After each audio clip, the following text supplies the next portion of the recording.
안녕하세요, 여러분. 배경기 목사입니다. 오늘 여러분들과 함께 에스겔 35장 1에서부터 15절 살펴보도록 하겠습니다. 오늘은 하나님께서 열방을 심판하시는 과정 중에 에돔에 관련된 이야기입니다. 자, 에돔은 지도상 어디냐? 바로 이스라엘 백성들 국가의 인접 지역입니다. 여기가 남왕국이고요. 여기가 예루살렘. 이게 북왕국인데 북왕국은 멸망했죠. 그리고 예루살렘이 멸망할 때 여기도 비워졌죠. 에돔이 어디냐? 바로 여기 밑에 있습니다. 에돔 옆에는 여기 이집트고요. 근데 이 에돔은 역사적으로 보면 하나님의 백성의 형제입니다. 에돔의 뿌리가 어디에서부터 오느냐? 야곱의 쌍둥이 형 에서로부터 옵니다. 에돔이란 야곱의 쌍둥이 형 에서인 에서의 후손이 바로 에돔입니다. 그러니까는 이스라엘은 야곱의 후손 아니겠습니까? 그럼 야곱 지도로 보면 이스라엘은 야곱과 야곱과 에서가 누구냐? 팥죽 사건 아시죠? 팥죽으로 장자권 나누려고 한 거. 그 다음에 돌베개 베고잠. 이 야곱 밑으로 해가지고 이스라엘이 형성이 되죠. 그럼 에서 밑으로는 쭉 해서 에돔이 됩니다. 지역도 비슷해요. 그래서 이 야곱과 에서에 관련된 내용이 어디에서 나오느냐면은 창세기 27장에서부터 28장, 그 다음에 창세기 33장, 여기에 에돔이 등장합니다. 그렇다면 이 에돔이 하나님께 오늘 징계를 받아요. 징계를 받는 이유가 무엇일까요? 그러니까는 각 나라별로 하나님께서 채찍질 하시는 이유가 분명해야 되지 않겠습니까? 이 성경의 맥락을 하나로 줄이자면 에돔 징계의 이유가 뭐냐? 징계 사유가 뭐냐? 바로 질투로 인한 탈선입니다. 아니, 목사님, 에돔이 무슨 질투로 인해서 탈선이 됐을까요? 라고 이야기를 하는데, 이 에돔이란 나라는 바로 야곱과 에서 때부터 경쟁 관계에 있었습니다. 그리고 역사적으로 쭉 오면 인접 국가였기 때문에 굉장히 경쟁 관계에 지속적으로 노출이 되었습니다. 그런데 이스라엘이 멸망할 때 어떻게 됐냐면 이 에돔이 오히려 형제 나라인 이스라엘에 대해서 비판을 합니다. 그리고 오히려 더 이스라엘을 힘든 그러한 말들을 합니다. 보면 하나님께서 그 얘기를 하십니다. 에돔이 그러한 이스라엘을 향해서 힘든 말을 하게 된 배경을 하나님이 뭐라고 이야기를 하시냐면 내가 누굽니까? 에돔이죠. 옛날이래요. 하나님이 보실 때 옛날부터 하늘 품고 이스라엘 족속의 환난 때, 곧 죄악의 마지막 때에 칼의 위력에 그들을 넘겼대요. 하나님이 보실 때. 에돔이 나중에 이스라엘이 멸망할 때 이스라엘을 돕지 않습니다. 그리고 오히려 에돔이 이스라엘이 멸망한 지역에서 땅을 얻으려고 시도합니다. 그래서 하나님께서 이 에돔을 보실 때 이 에돔은 이스라엘을 계속 하나님께서 보실 때 이 에돔은 이스라엘을 계속 질투하고 노략하고 그리고 오히려 질투가 자기를 휘감아서 이스라엘이 멸망할 때 그 멸망의 길을 내준 것으로 하나님께서 보십니다. 그래서 이 에돔에 대한 저의 주의가 아니라 성서학자들의 대부분 이 본문에 대한 해석은 에돔이 같은 형제 나라임에도 불구하고 자기의 형제에 대한 질투로 인해서 탈선을 했다라고 이야기를 합니다. 자, 성경에는 이러한 내용이 많습니다. 질투로 인한 탈선이 누가 있었습니까? 처음에 이야기를 하면 가인과 아벨이 있죠. 가인과 아벨이 하나님께 제사를 드렸어요. 근데 제사를 드렸는데 하나님께서 제사를 누구 건 받고 누구는 안 받으셨죠. 그랬더니 가인이 이제 화를 냈죠. 사실은 그 하나님 마음이에요. 하나님께서 누구 제사를 받든 안 받든. 그런데 가인과 아벨의 문제는 뭐냐면, 특히 가인의 문제는 하나님의 반응에 따라서 이 질투가 승화돼서 상대방을 미워하고 결국에는 하나님을 향해서 범죄를 하는 최초의 범죄가 이게 질투의 범죄입니다. 가인과 아벨의 아버지가 누구예요? 아담이잖아요. 아담의 자손이 가인과 아벨인데 인간에게 들어온 최초의 범죄가 가인과 아벨 사건의 질투였고 이 질투의 결과는 어떻게 됐죠? 살인으로 끝나죠. 그래서 에덴 동산 안에 있지 않았고 에덴 동산에 범죄한 이후에 가장 강력한 죄의 뿌리는 질투로 이야기를 하는 사람이 많습니다. 이게 가인과 아벨이고요. 그 다음에 질투 많이 나오지 않습니까? 그 다음에 요셉의 형제들. 요셉 형제들이 어떻게 했습니까?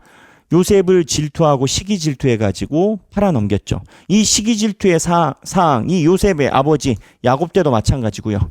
야곱 때도 마찬가지입니다. 야곱 때도 시기 질투로 야곱과 에서 문제가 있었죠. 팥죽 장자권도 기타 등등 있었고.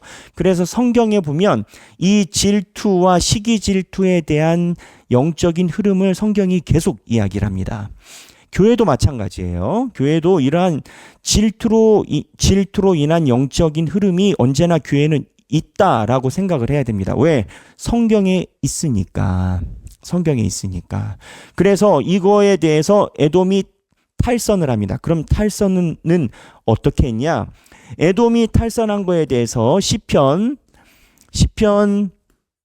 137편 7절 이야기를 합니다. 그 다음에 오바댜 구약 성경이죠. 오바댜 1장 1절에서부터 14절. 세 번째 예레미야 애가 4장 21에서 22절에 보면 에돔이 이스라엘의 멸망을 오히려 더 기뻐하고 질투하고 즐겼더라라는 본문이 여기에 등장합니다. 그래서 하나님께서 이 문제가 에돔의 멸망의 문제라고 합니다. 결국 어떻게 됩니까? 이러한 질투의 끝은 심판이 됩니다.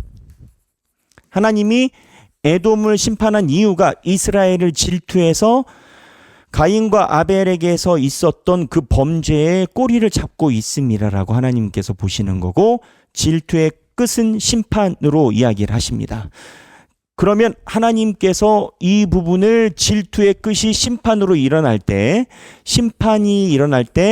심판받을 때의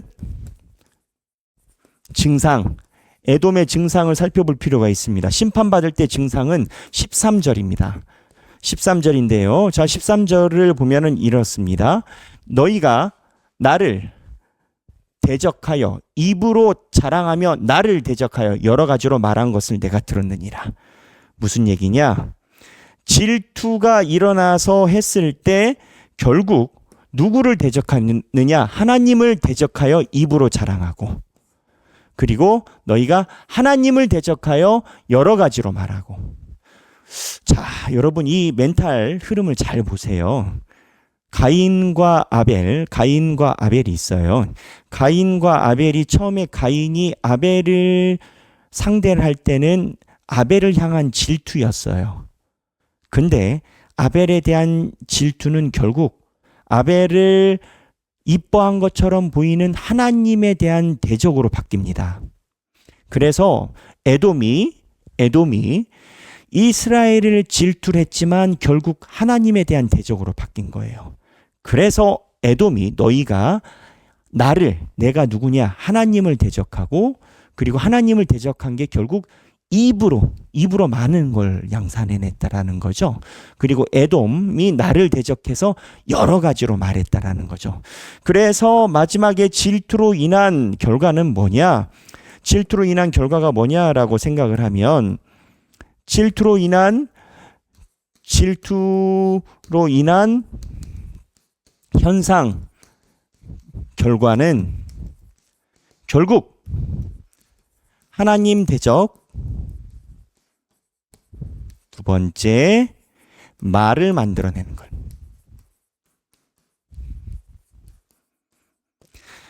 자, 그러면 하나님이 이 현상, 마지막 현상을 가기 전 상태에 에돔에서 부족한 게 무언지 성경에서 또 이야기를 하십니다.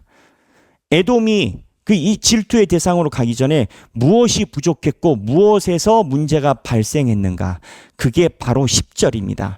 10절의 내용을 미리 이야기 드리면 하나님이 보실 때 자기 분깃을 넘어가는 행동을 했을 때 문제가 일어났다라고 보십니다. 분깃이 뭐냐? 각자 자기가 담당하고 있는 곳에서 만족하지 못하고 가인이 아벨을 쳐다보고 남을 보기 시작하고 남에 대해서 이야기를 할 땐 건 거죠. 내가 말하기를 이 두 민족과 두 땅은 다 내 것이요. 다 내 것이요. 내 기업이 되리라 하였도다. 그러나 여호와께서 거기에 계셨느니라. 무슨 얘기냐? 하나님께서 이야기 보실 때 다 내 것이고 두 민족과 두 땅이 다 내 것인데 에돔은 지금 이 멸망할 때 이스라엘이 멸망한 땅을 이스라엘이 빠졌으니까 거기에 치고 들어간다라는 겁니다. 그래서 이 부분에 대한 신학자들의 주에는 에돔이 이스라엘이 멸망할 때 여기를 먹으러 들어간 건 당연히 준비된 거고 질투의 배경이 결국 이러한 소유권에 대한 욕심도 결부가 되어 있다라는 겁니다. 그러니까 하나님이 뭐라고 얘기를 하느냐? 너희가 넘어간 그 선도 내 것이고 너희들이 앉아있는 에돔 땅도 내 것이다라는 겁니다. 우리가 하나님께 사랑받고 있는 분깃이 있으면 그것도 배경기 것이 아니에요. 하나님 것이에요. 그 다음에 남이 사랑을 받는다 치더라도 그 분깃도 하나님 것이에요. 그런데 내 걸로 여기는 사람이 하나님이 다른 사람한테 준 거를 탐하기 시작하라는 겁니다.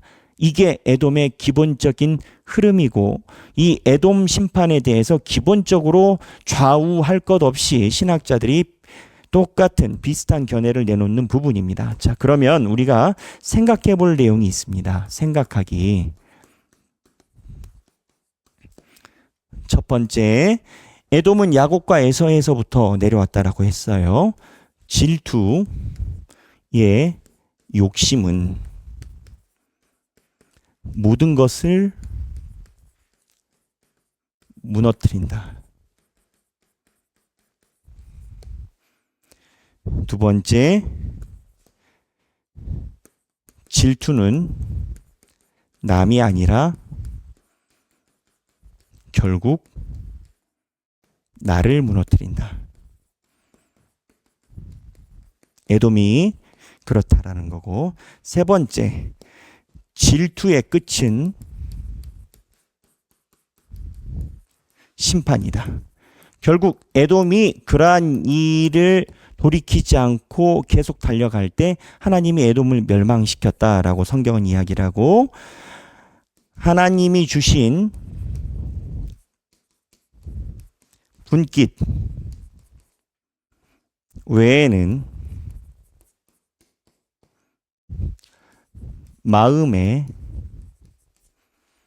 두지 않음이 지혜이다. 남의 걸 탐하지 말라고요. 남의 거를 비교하지 말라고요. 모든 질투의 시작은 비교에서 나옵니다. 가인이 아벨과 자기를 비교할 때 시작했고, 에돔이 이스라엘과 본인을 비교할 때 질투가 시작됐고, 아까 이야기를 했던, 제가 시간이 없어서 찾아보진 않았는데 이거 한번 찾아보시고 시편 137편 오바댜 1장 1에서 14절, 애가 4장 21에서 22절에 보면 에돔을 향한 이스라엘을 향한 태도, 그리고 이 에돔이 질투가 극에 달아서 이스라엘을 저주에 가깝게 이야기를 한 내용에 대해서 하나님께서 심판하시는 내용들이 나옵니다. 오늘 1장 1에서부터 35장 1장 1에서부터 15절입니다. 생각하기 이 내용을 읽어보시고 여러분들의 신앙에 대한 다짐 또는 과거에 그러한 일이 있었다면 회개를 겸하여 우리의 신앙생활을 묵상하는 시간이 되면 좋겠습니다. 오늘 35장 1에서부터 14절입니다. 행복한 성경 읽기 되시길 바랍니다. 감사합니다.